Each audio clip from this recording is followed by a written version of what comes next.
Welcome back to Grand Colombia, the channel with endless technical difficulties. You know, this software, this OBS software, I sat down and figured out how much time I put into learning it, setting it up. It was almost 200 hours. And last week I was so excited because I had all of these things and it was such a disaster. So I have to start out by apologizing for the epic disaster that it was. It was unwatchable. I actually watched it twice through. I recorded it twice through prior to me, all the functions, prior to me going live, and everything worked great. And I got on and nothing worked. And ultimately it froze up. And then afterwards I watched a couple times trying to figure out what went wrong. And yeah, you know, there's a reason that people don't use this raw program that much, because the controls are a disaster. And so for some very basic things like just this, I guess it's okay.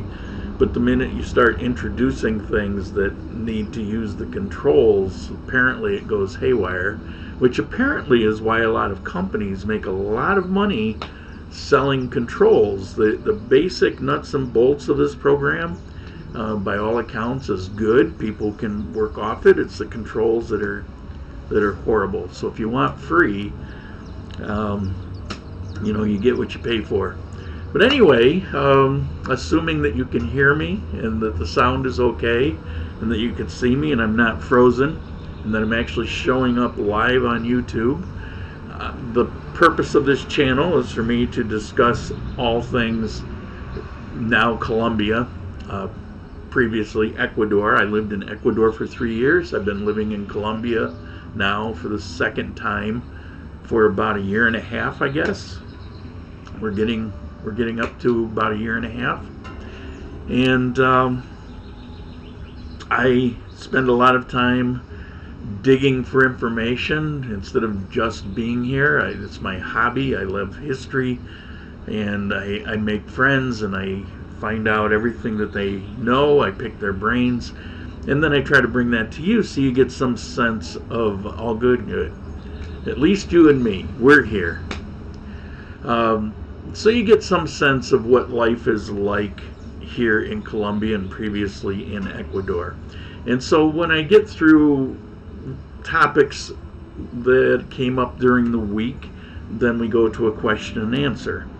And today, there's not going to be a long list of topics. I actually have very few.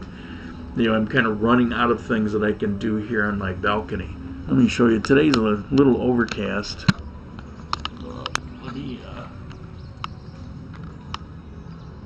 I don't know if you can hear me. Right around the corner here is the church. Perhaps you can hear some singing. And right out there is where the sun goes down every day. Same place, same time. It's one of the advantages of living on the equator, is you know when the sun's going to come up and go down. So you can see it's almost all clouds, very cloudy day, overcast. It's probably in its low 70s. It's a little cool. Actually kind of perfect. Great day to go out walking, but I'm landlocked. So I don't have a lot of topics. I got a few things. I want to wish you a happy Easter. If you celebrate it with the Easter Bunny, if you celebrate it with Jesus, however you celebrate it, happy Easter to you. I'm feeling very fortunate. I'm not down and depressed. I'm feeling pretty good. I got to talk to my blind friend in Manizales. We had a pretty long Skype call. His local friend there was struggling with some editing programs. Now, I hate editing, but I've been doing it for many years.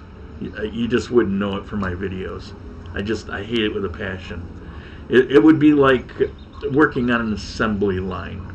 It's tedious like that. So it's not for me. But his friend was having a lot of problems with Premiere Pro, and his biggest problem, outside of the fact that program, it's got a very long learning curve because it's a very complicated program with a bottle of wine. Sounds good. I wish I had a bottle of wine. It's resource hungry, and he thought he had a good laptop, and generally it would be a pretty okay laptop, but for that program it just doesn't want to run.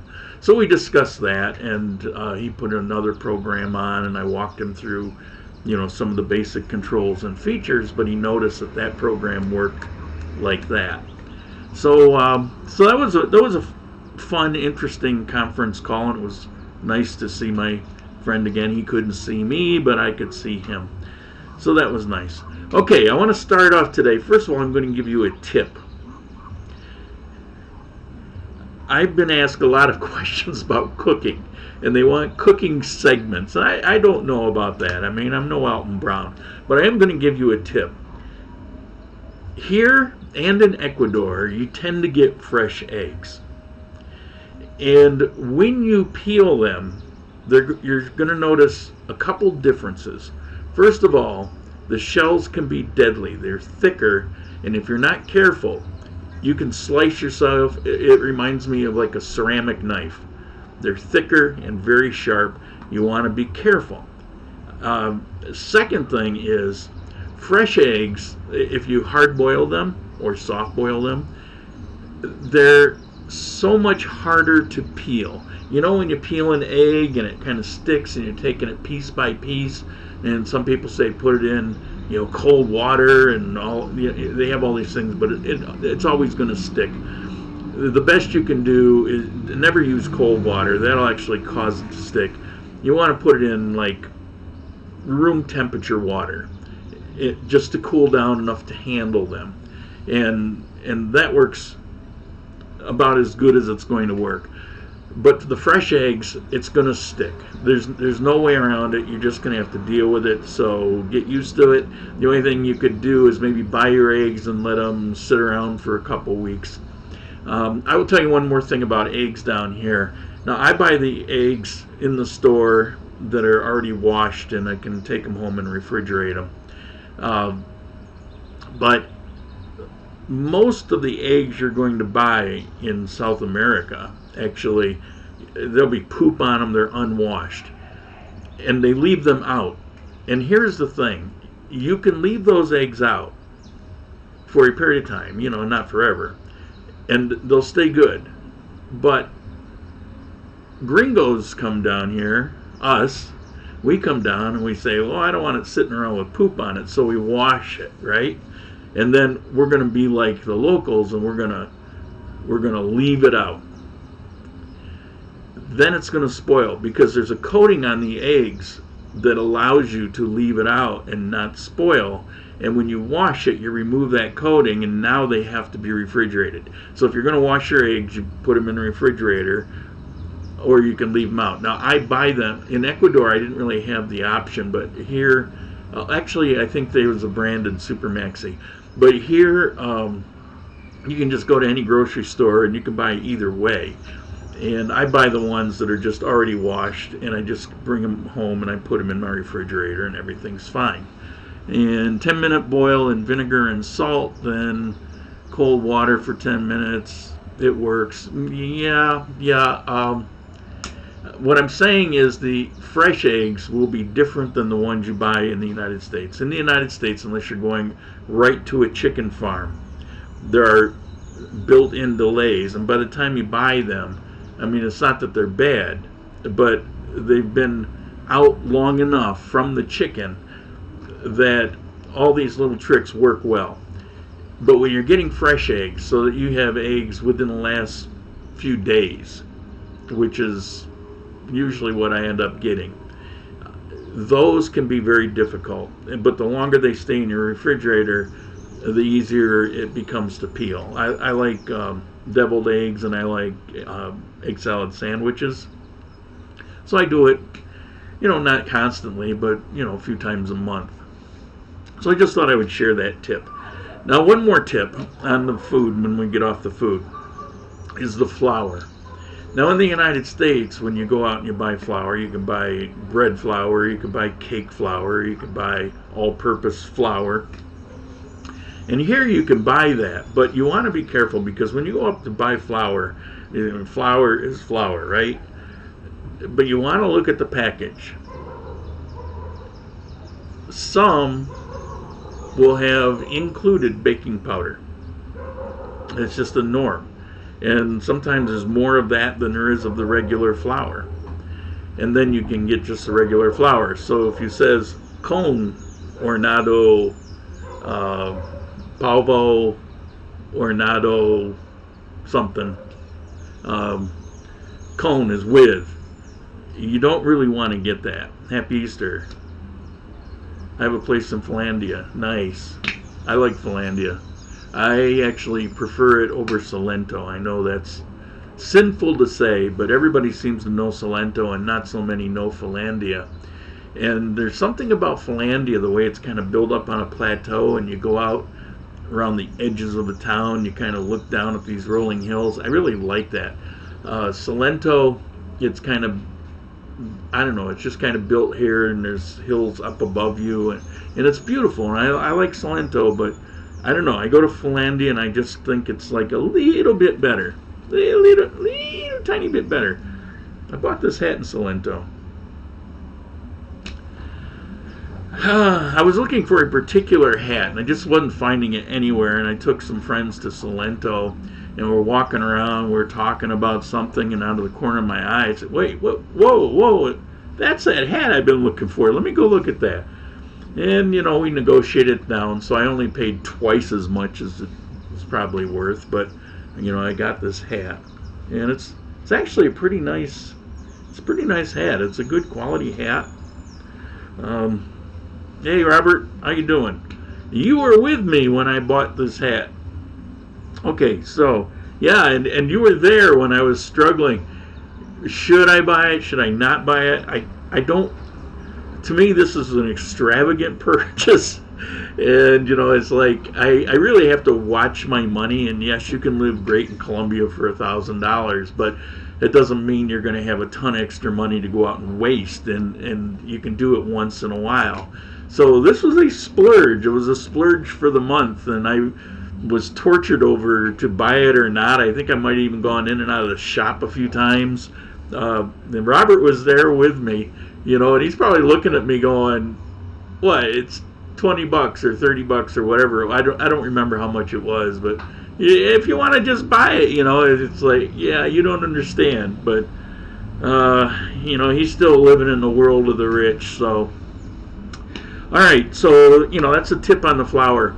Now, what happened was my friend went to the store, and I needed some flour, and she comes back, and she didn't know the difference. She doesn't cook or bake. Salento is better.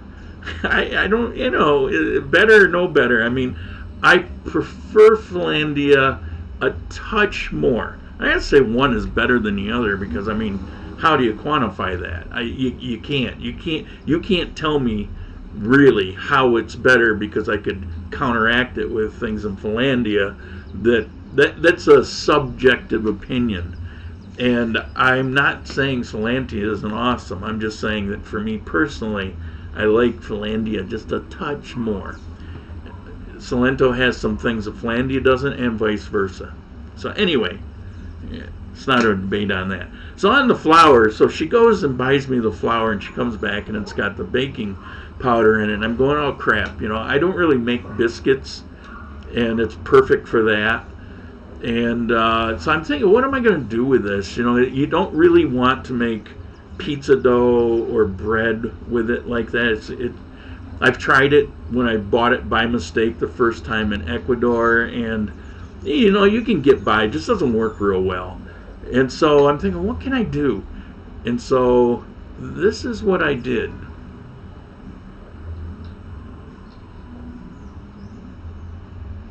Yeah, can you see that? Chocolate chip cookies.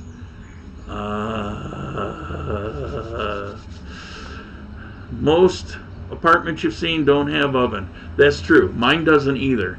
Fairmount do. The upscale, the more expensive ones do. Generally, the newer ones do. The ovens are not expensive to buy. The build-ins or standalone, they're really not expensive, and that's even coming from me. Particularly if you buy used. I could buy a used stovetop with oven for $100 or less. Decent. I don't have any place to put one, so what I did was I bought a convection. It's not a toaster oven. It's bigger. It's an actual oven, and it's convection, and it fits on a tabletop, and it's got insulation, and it's kind of fat because it's got insulation, so I don't have to worry. I can actually put it up against the ceramic tiles on the wall, so it's down on the end of my counter.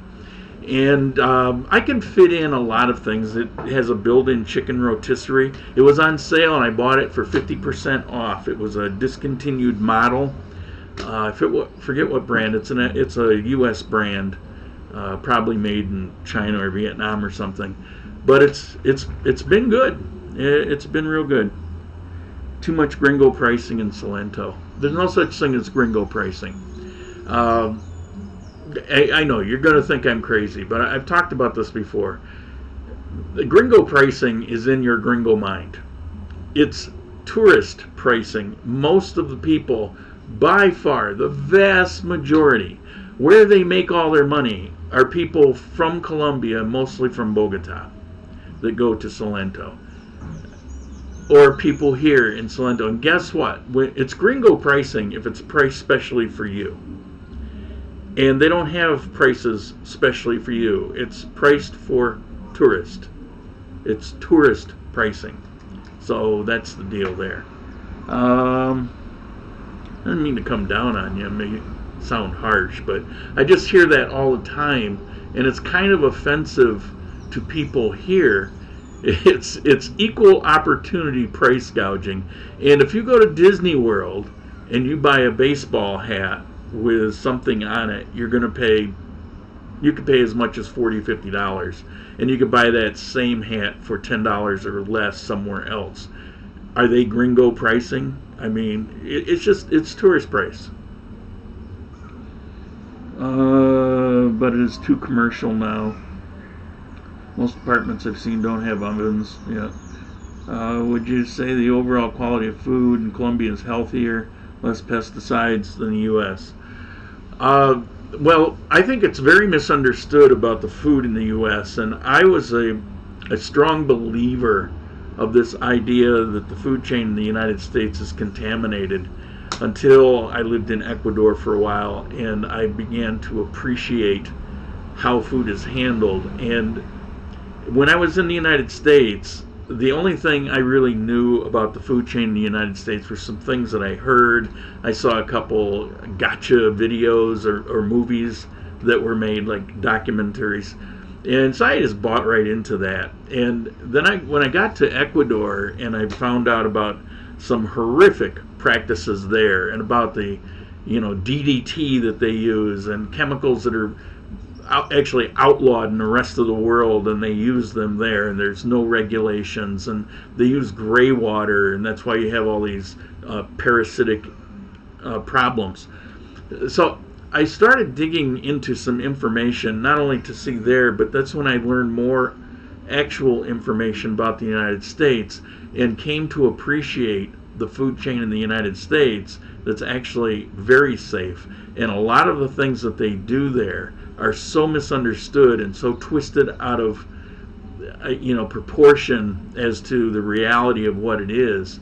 I have come to appreciate what goes on in the United States. But here in Colombia, I'd say it's a happy medium. They're not big on pesticides. Colombia is kind of a general attitude of the people here is an appreciation of nature, and don't abuse it and don't overuse it, and do things closer to the way God intended, sort of thing. And there's a big movement here to have farms, for example, that you grow crops, and next to the crops you will grow plants that are natural repellents to insects, for example. My friend I did the interview with last year, the birding interview, which a lot of people did not watch that. It's a very underwatched video, and I think it's because it's birding and it had a bird, and a lot of people go, I have no interest in that. Well, I don't have any interest in it either. I am not a bird watcher. I have absolutely zero interest in anything to do with that. And I think that drove a lot of people away, because that's not really what we talked about. And that's a part of what he does, because he is a known here professional bird watcher, and his photographs, and he can make money doing that. But he has a company that goes on these tours, takes people on tours, where they go to farms where these very techniques are in place. And it's fascinating. And I would highly recommend anybody out there that has any interest on alternative farming methods to do that. That's alive and well in Colombia. Now, they have some factory type farms, but that's not as big a thing here. They do tend to grow things, the old-fashioned way, and they're really not heavily reliant on chemicals. Now, in Ecuador, it's a completely different story. The food chain there, I actually started to become afraid of food. The more I learned about it, the more I actually went, and I went and checked some of these things. I would go into a hardware store, because I was told, well, you can find those chemicals in any hardware store. So I would go into a couple hardware stores when I would be out and around, and lo and behold, they were right. There would be the Roundups and the DDTs and all these. You can just walk in and buy stuff that you'd have to have all kinds of permitting in the United States, or it's not even legal to have. But that's there. Here, I am not afraid of the food chain. I've not had food poisoning one time in the last year and a half, and the times that I was visiting before, and way back years ago when I lived in Pereira, I've never been sick on the food here. So I think there's a reason for that. All right, let me catch up here. Eat place U.S. Eat place to shop for food is Circassia, no tourist pricing, as you call it. I bought an air fryer yesterday at Exodo. I am amazed at how much you can make in fast. About $70. I grow the old-fashioned way. It works. Okay. That's a lot to take in, but you don't really have to go to Circassia to find good prices on foods. Right here in Armenia, I choose to go to the store. It's just far more convenient. It's a lot quicker. I don't get a lot of. See, if you're the kind of person, and I'm not saying this in a sense that there's anything wrong with it. There's just different types of people in the world.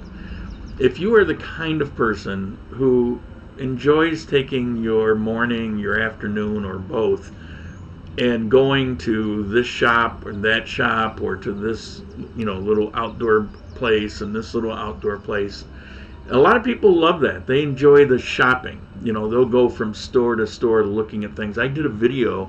I went with a different friend, and she was looking for what the heck was it? I don't know, some particular piece of clothing. And we went from one place to the next. I was with her for 4 hours till I shut it off, no more. I was so tired. We'd walked a huge part of downtown, but then some areas we'd gone again and again, where she could go back and look again, and it's just not for me. I was about ready to kill her. I mean, it's like no more. I'd already videoed everything I could possibly video. It was a pretty good video, particularly if you like shopping. So that part of it was good, but it just became too much. But some people thrive on that. They love that. And if you want to do that, there's certain places to get certain things. For example, if I want to get really the best fruit at the lowest price, for me, the best thing to do are the street carts. Not far from me, down to at Parque Fundadores on the backside, there's always a bunch of fruit carts, and it's dirt cheap to buy them. And there's a few near my house, on the other side, as I walk down south, maybe 8-10 blocks from my house. So I'll hit some fruit carts there, but there's a whole bunch of them behind Parque Fundadora. So what I'll do normally is when I go down to the ATM, which is down there, and I do the ATM, and I walk over to Da Vivienda and I pay my water bill, and then I go to Parque Fundadores, I sit down, I have a coffee, I watch the world go by, I kind of chill for half an hour, I'm on my phone, I'm checking messages, answering emails, that you guys send me, and then I walk over to pay my gas and electric, which is behind Fundadores, and then I hit those carts that are right there, and I buy bags of fresh fruit, and I go home. But if I just want, bread and eggs and milk and onions and, those kinds of things, I just go up to Olympica here near my house. Now, if I want really good burger or any kind of meat, I go to Lorales Supermercado north of me. And they've actually got a lot of things that Costco has. It's actually branded, or Price Mart, I should say. And they've got all kinds of different cheeses. They've got blocks of aged cheddar. And so they've got all kinds of things like that there. So for me, that's my shopping pattern. And I could save money if I went out. But I also found that doesn't always save you money. Well, I don't want to get off too far on a tangent. I'll just say that's how I choose to do it. And yeah, I could get my fruits and vegetables cheaper, but as a one person, I mean, how much am I going to save? And it's going to stay in my refrigerator for a while anyway. So I don't know. That's just what I do. Okay, so I'm sure I'm boring a lot of people to death. I can just see all the people clicking off. But at least I'm not frozen, and I'm not having a video disaster like last week. I was so, I'd say embarrassed, but I don't really get embarrassed. But I guess the closest I could feel, regretful, disappointed. I felt bad for you guys, and some of you actually toughed through it. I had a hard time toughing through it. When I watched back, it was so horrendous. I didn't realize how bad it was. On my end, there were things that I didn't even see that actually went out. Okay, so my only big news this week, and then we're going to get to the questions, is the website. I mean, I've been working day and night since I've been locked in here, about 4 weeks now. I've been working. Yeah, probably about 4 weeks. I've been working on this channel and everything related. And in the past, I've had like a written blog in one location in the internet, and I did the merchandise thing. It was in another location, and I've got Facebook. So I've got all these things in different locations. And so in the description below these videos, I would have da da da da da da da da da da da. So what I did was I created a website, and I put everything about this channel in that website. It's one single website. There's even a page for merchandise. You can click on that button, and right there in the website, it's integrated into the website, so you're seeing it there. And I don't have a security lock on my website because there's nothing to lock. So buying the merchandise there is actually not a problem because my website is a shell, and it's actually working off of the merchandise website, which is SSL secured lock. So it's absolutely secure. You're just, what's the word, portal? You're just, you're just working through the shell of my website, but you're on the other website when you're on that. So I just wanted to mention that. So if you haven't seen it, you might want to take a look. Any kind of news will be there. My blog is there, and I used to write a lot, and I think you may find it interesting if you're thinking about moving overseas, particularly down here. The blog, it was before I was doing the videos, and when I write, I'm much more intimate. I'm much more open with my thoughts, where I'm just not comfortable talking about it. And I wrote about why I chose Ecuador at the time, and then my impressions, what happened when I got here, what did I go through, buying my first apartment, going to the grocery store, and sorting out the differences for the first time. I did all that in writing, and if you were to add all those pages up, it's like a book.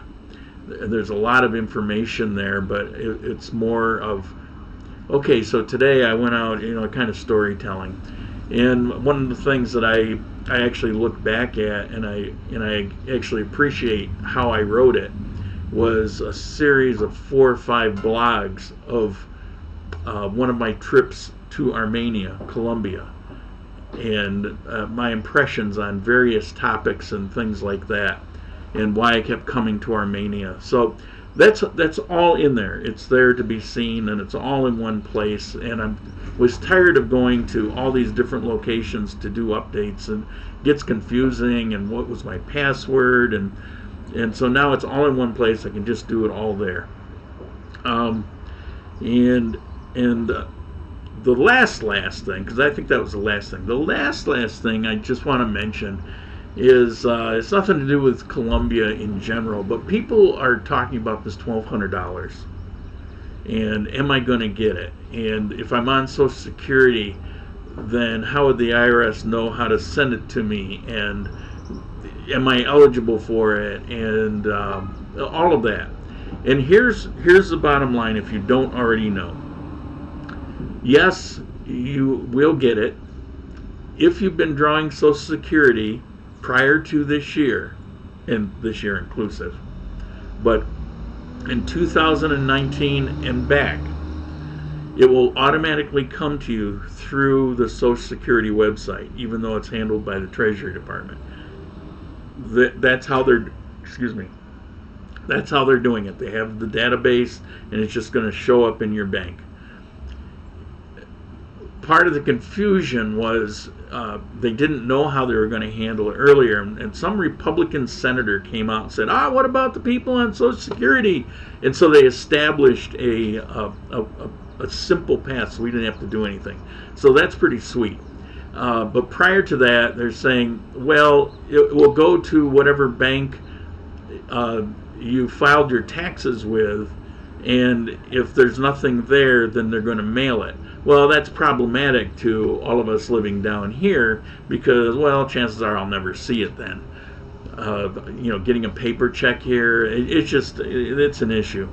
So that misinformation, the unknown, it confused a lot of people, and particularly about the filing of the taxes. But here's the thing: if you're on Social Security, there's a good chance that you don't get enough money to have to file taxes. And I tried this out not too long ago to see if I could file taxes. And so you go to the IRS, and they say you go to these free websites, and one of them is TurboTax, which I used to use a lot. So I go to the TurboTax, and I go through all the stuff that it says, and then I hit to file the taxes. And it says, no, we can't electronically file your tax because you don't make enough money. It's irrelevant. And we can send you a copy if you would like. And if you want, you can mail that off to the IRS, but you don't have to do it. And so that's what people pretty much already know. If you're on Social Security, unless it's some really high, unusual amount, you don't make enough to worry about filing taxes. So people were saying, oh my God, I don't file taxes, so I'll never see this money. How unfortunate. Well, that's not the case, because they're doing it through the Social Security. So that's the deal. The only people that won't are the people that don't file taxes but should have, and they're not drawing Social Security. They might have an issue, but we don't. So that's it for today. It's all I got. I've been so busy with the software and trying to work out the problems and all of that. I really didn't have any topics to talk about today. I'm locked in here, and I didn't get any emails asking me any particular questions, which I very often address on these as one of my topics. So yeah, I had nothing to draw from. So there we are. So if you have any questions, ask now, and then we're going to give it a wrap, and maybe I'll go off and boil some eggs and color them, and slice my fingers open trying to peel them. People in Medellin say that hot water in apartments not always available. Is that the same true for Armenia? I don't know what they're talking about. Pay your gas bill. Here in Ecuador and Colombia, both, most places, almost all places, use something called a colophon, and it's the on-the-wall mounted heater. It's almost always gas, but they can be electric. I first saw them in the 70s in Japan when I lived there. In the U.S., you get these hot water heaters. You're seeing more and more of this kind. They're very efficient, and it's hot water on demand. You turn it on, and depending on how far, it's almost instant. You might have a 10-second delay or something, and you have hot water. So every apartment you've got your own hot water. So why wouldn't you have hot water? So I don't know. Honestly, I don't know what the hell they're talking about. I don't get it. Maybe somebody can write on here and explain it. But a lot of things are said that aren't true, particularly on Facebook, social media. Simply not true, or there's specific nuances to it that they're not explaining, and it's just not the general rule. I saw videos that said to always ask if hot water is available before renting. Well, if they don't have well,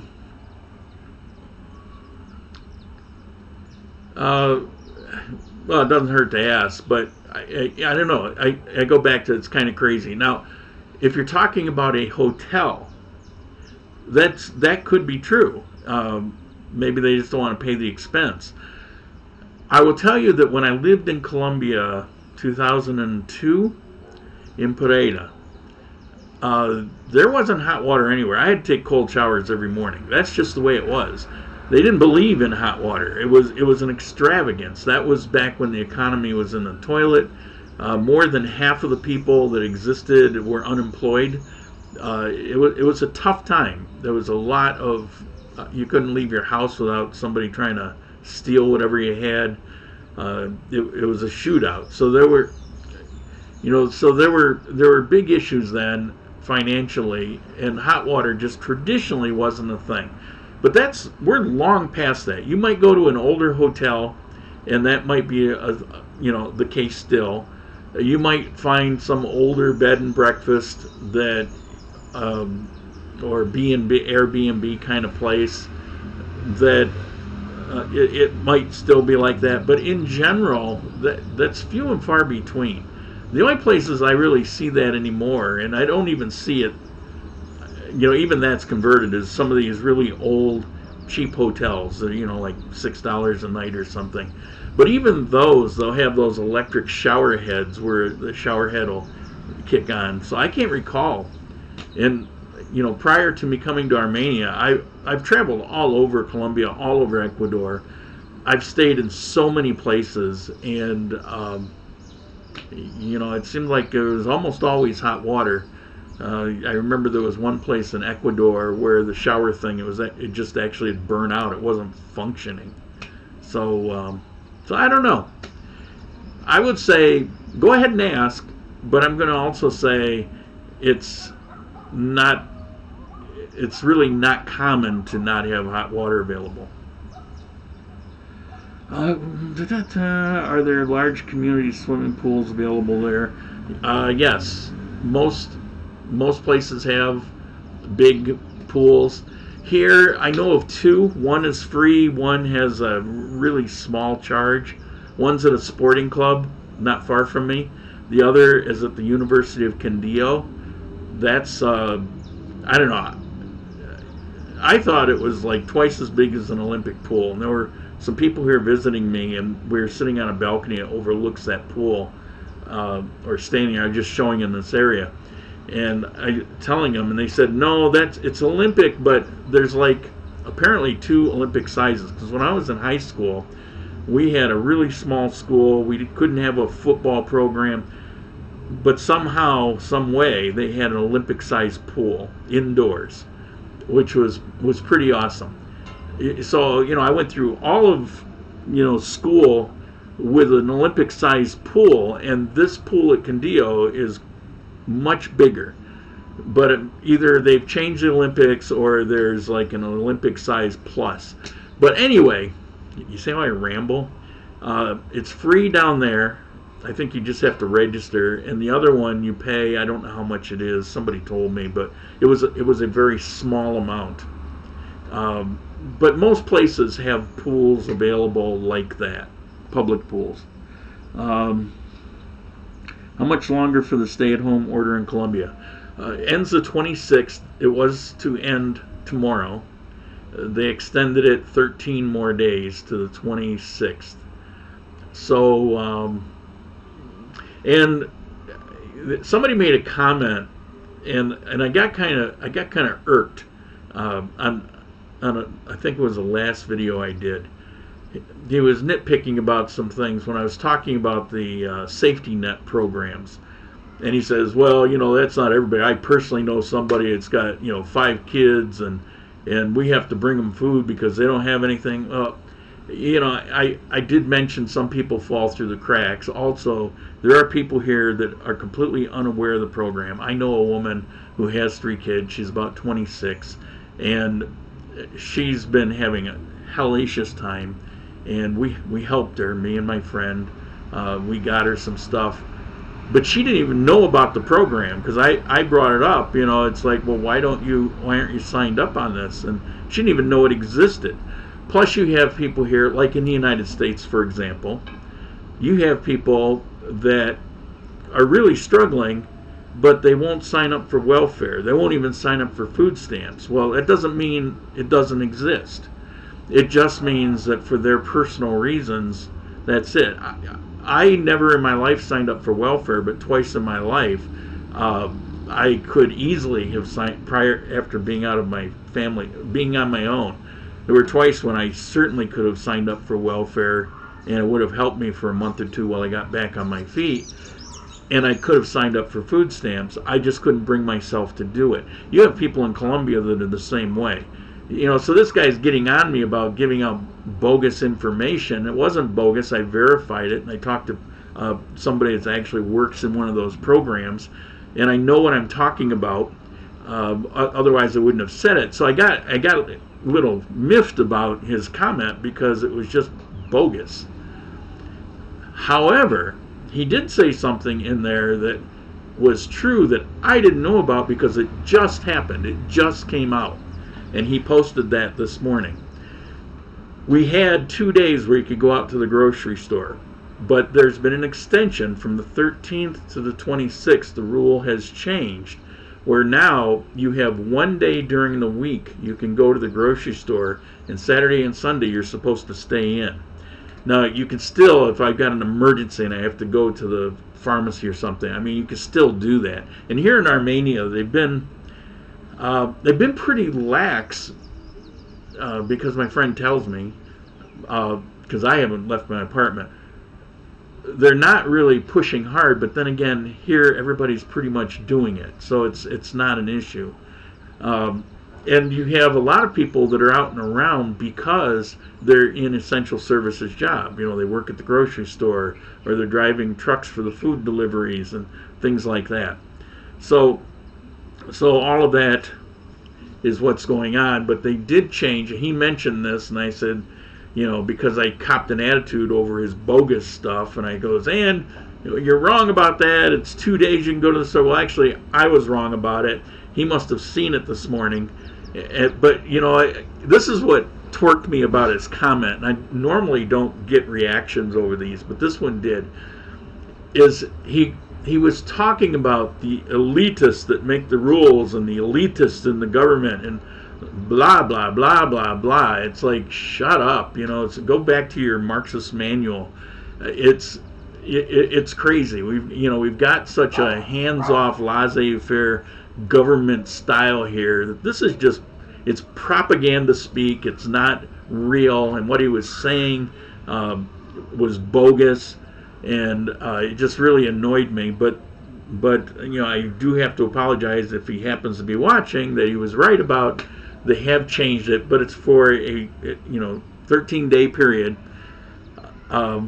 She went to the store yesterday to get stuff. She said there were no lines. She says whatever this new thing, it's actually a good thing. You can go in the store, take your time, buy the thing that you want to buy. There's no lines to have to stand and wait in, which is what was happening before. What good is it to go out and have to stand in line for an hour or two? It just, so now she could just go right in, buy the stuff, come back. I was shocked because she was back in like less than 20 minutes, where before it was like a 3-hour tour. So anyway, back in the 70s in the Philippines, they would convert large American gas heaters to use burn. Yep, that's true. Safety nets, though very welcome, are not meant to provide folks with all their need. Well, for some, I agree with you. They should be temporary, and they should be for the most desperate. But other people think that you should have a universal basic income, and essentially, if you don't feel like working, you shouldn't have to work. And all of that is just craziness. It's just all craziness. I'm old. Yeah, I don't look as old as I am, but when I was a kid, we didn't have these social programs. I grew up prior to the Great Society Johnson mess. But you had protections because back then things were a little more community, and people mostly went to church. Even if you weren't a big believer, it was like a family thing. You went to church, and if something happened, the church was always there. The church is what filled in the gap. So there's a family in our community, the guy lost his job, they're probably struggling, let's all gather up some things and take it over there. And that's kind of how it worked back in those days. But now it's like, well, the government check. And here in Colombia, the program that I talked about, the Families in Action for the single mothers or the elderly, they're separate programs, and it's cash payments.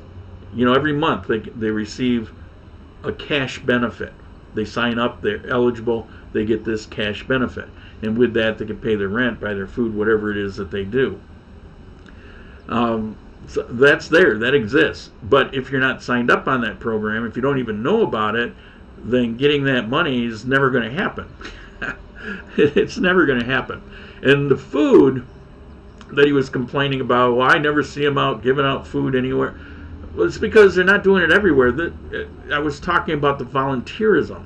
And there's volunteers that are putting together these food packages and taking it to the places that are in the most dire situation.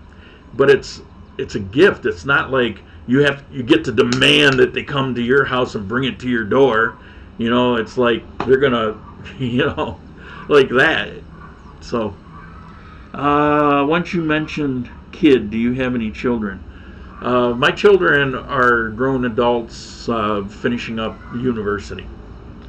What's my source of income? I am now on Social Security. When I moved to Ecuador, I was not.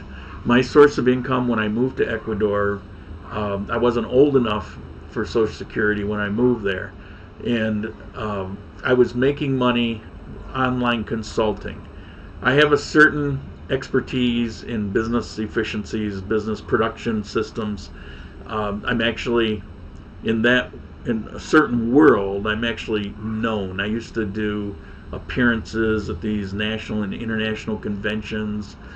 I'm a horrible public speaker, but I always had good information. I've spoken in front of crowds of thousands of people. The most I was ever paid for one speech was in Long Island, and they paid me $25,000 for a 2-hour speech, and paid my airfare and hotel, and had a limo pick me up. Those are the good old days. I would travel all around, and I could walk into a business and in a very short period of time figure out why that business was losing money. This was before you had all these restaurant TV shows that would go in no time, turn them around, and they would become profitable or go out of business. Well, it was kind of like that, only different. And when I got sick and I had to stay in bed, that's when I started doing this. This was back in the U.S. 2.5 years in bed. I was going crazy, but I had a laptop, and so I started doing that. And it began because somebody contacted me, and I've been trying to get a hold of you, and I'm having a real problem with my business. I'm not sure what to do. And so, I took care of them, and I started getting more and more of those. And then so I started charging for it, and that became an income. So when I moved to Ecuador, I was earning about $4,000 a month doing that, which was great because where I was living, you only need $2,000 to live well. And I wasted a lot of money. I wasted so much money there. I gave out, as people need this, that, and the other thing. I gave out a lot of money. I wish I had known. I wish I had stopped and used my brain. Money's not forever, and I wouldn't have gone through what I went through last year if I hadn't set myself up for it. But, after a while, that starts to whittle down. You can only help people so much, and they don't need you anymore. And if you're not back networking and all of these things that I used to be active in, then you're not really generating new clients.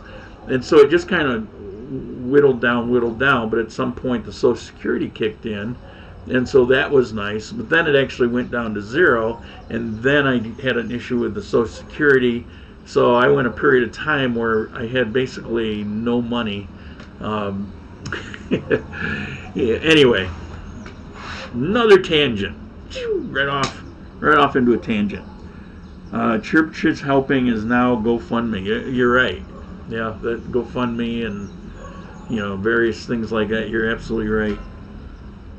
Don't sell yourself short. Being able to speak without saying a bunch of uhs and ums every other sentence is a skill in of itself. I have that affliction too. When I edit, I realize all the things that I can get up and I can and do my thing and think, man, I nailed it. And then I hear recording back and I go, oh my God. And I'll hear every and or word that I said that I didn't mean to say that. I meant to say another word, and so it's like it didn't even make sense. I've got the Trump disease, actually, where I will speak and then my brain will catch up. And so sometimes I'll say things. I didn't mean to say that. I didn't mean to say it that way. I didn't mean to use that word. But I keep on going, and my brain doesn't even catch up. And then when I hear a recording later, that's when I realize. That's when I say, oh, I need to do something about it. But I appreciate you saying that. I try to be thoughtful about that, but I'm not a good public speaker. I really am not. I'm kind of boring. If I didn't have good information in those things, I gave one. It was in Orlando, Florida. There were a little more than 2,000 people there. They had to keep opening up. It was in this convention center, and I was just one of the speakers. And they started me off in this room, and then they kept getting more people, and they opened it up, and I ended up with a whole wing of this convention center. I had the flu. I was sick as a dog. I was burning up with fever, but this had been this had been planned for a long time. So I go up and I give it, and I got a slide presentation, and I knew I was dry, and I kept coughing through the thing, this dry cough sounding thing. It was a disaster, and I knew it, and I was boring. So I asked if there were any questions, and when you have a big crowd like that, and you just cover all these topics, and you get 0 questions, you know that you just bombed out. The saving grace of that was when it was over, people started catching me coming off the stage. It was on one of these up platform stages. It was big with a big TV and stuff. And so when I get to the end, there were people there, and they're asking me questions there, and more people gathered. And by the time we were finished, this huge crowd, it was probably a couple hundred people, maybe a tenth of the people that were in that room. They were standing there waiting to ask questions or hear what I had to say. So, if I were good at public speaking, that situation never would have happened. But they didn't. I had some very interesting and unique information. It was unique. They weren't going to get it anywhere else. And so, even though they didn't want to ask questions when I posed it, they didn't want to let me out of there without finding out some things. It was for self-interest. But Trump catches up. Yeah, well, whatever. I never liked the guy, and I'm actually becoming a fan of the guy. I appreciate his openness on things. He doesn't hide anything. And that's, it's kind of refreshing after, a lifetime of politicians that just don't do that. So I know half of you just got triggered, and I'm sorry, but just saying it the way I feel. Your issue was with SSAN. Problem I don't know what SSAN is.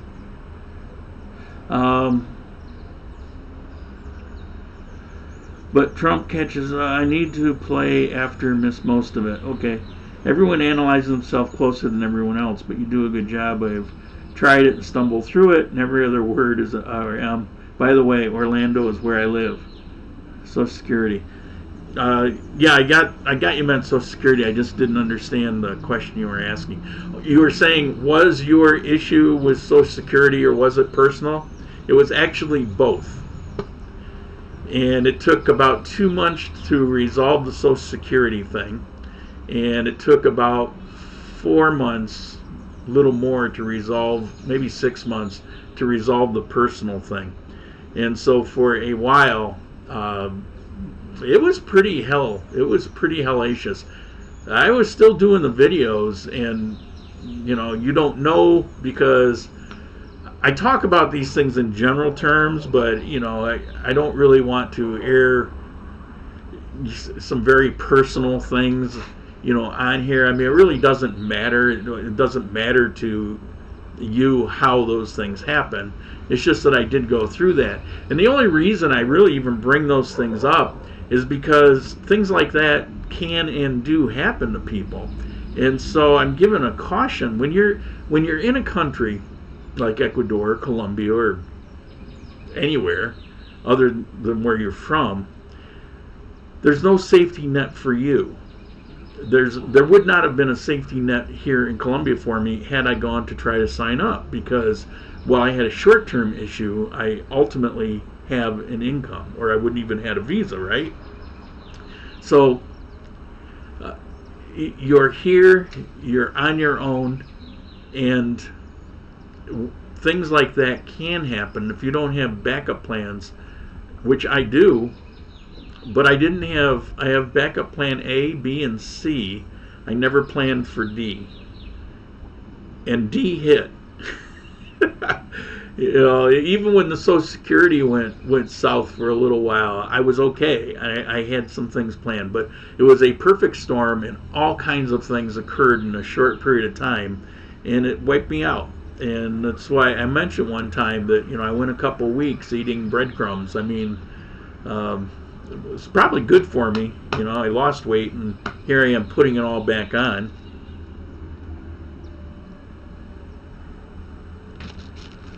I couldn't buy or make those for a while. But, now I have the problem of, I got the wrong flour, so maybe I'll just make chocolate chip cookies. So my life is good. I feel very fortunate, but I've really downscaled how I live my life.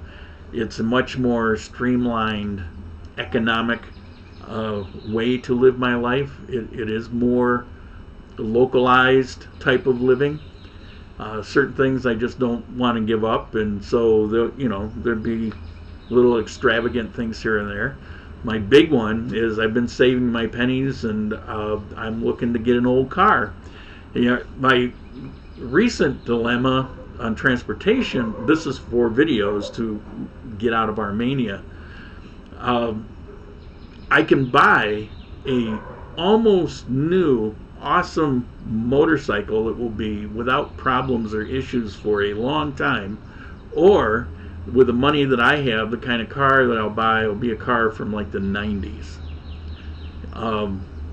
which is going to be really old. And even though they maintain things here for the most part, they kind of believe in taking care of what you have, it's still going to be old, and it's going to have problems. And if I want to drive to Bucaramanga, then I could have car issues, so it's like, but on the day that I really sat down with nothing planned for a while except to work this out, and I got my notes and I'm thinking about all the, I'm working through the problem, and we got a cloudburst, and I go, yeah, this is Colombia. You're going to get rain. It's got to be a car. So it's going to be an old car. Social Security can get turned off. That's not really personal. Social Security can, if they have any questions about something before they sort it out, their practice is generally to just kind of turn it off. They're very they're very worried about fraud and somebody being dead and someone else drawing money from it.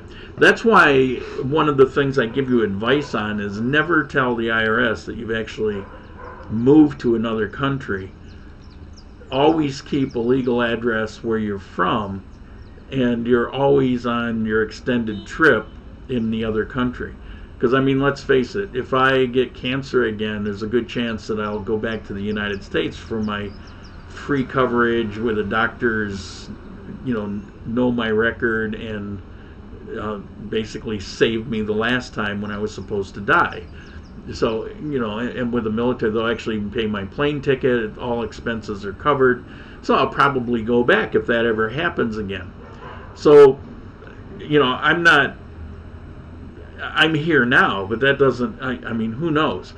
Because here's the thing, let me get to the point. If you tell the IRS that, okay, I'm living in Colombia, and I opened a bank account here, and I want you to send that money every month to this bank in Colombia, they'll do that.